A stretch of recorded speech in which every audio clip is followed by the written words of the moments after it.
पाऊस किती पडतो आणि तुमच्याकडे पाणी आहे की नाही आहे त्याप्रमाणे मक्का लावायचं की ज्वारी लावायची चारा पिकं म्हणून हे शेतकऱ्यांनी पहिल्यांदा ठरवलं पाहिजे.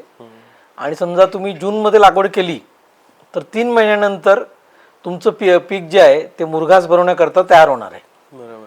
तर त्या हिशोबाने समजा आपण जूनमध्ये लागवड केली तर जून जुलै ऑगस्ट एंडला किंवा सप्टेंबरच्या पहिल्या आठवड्यात वगैरे तुम्ही त्याचा मुरघास बनवू शकता.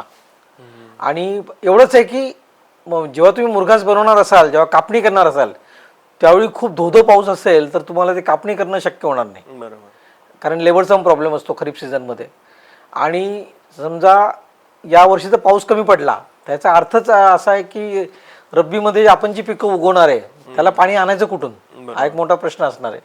पण ज्यांच्याकडे पाण्याची व्यवस्था आहे त्यांनी सप्टेंबरमध्ये मक्याचं पीक ते घेऊ शकतात आणि त्याच्यापासून ते 3 महिन्यानंतर मुरघास बनवून विकू शकतात.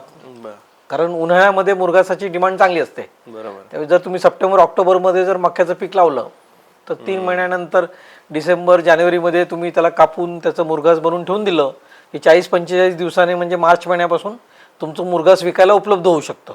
बरोबर. तर किंवा शेतकरी स्वतःच्या वापरण्याकरता सुद्धा पुढच्या उन्हाळ्यामध्ये ते वापरू शकतो.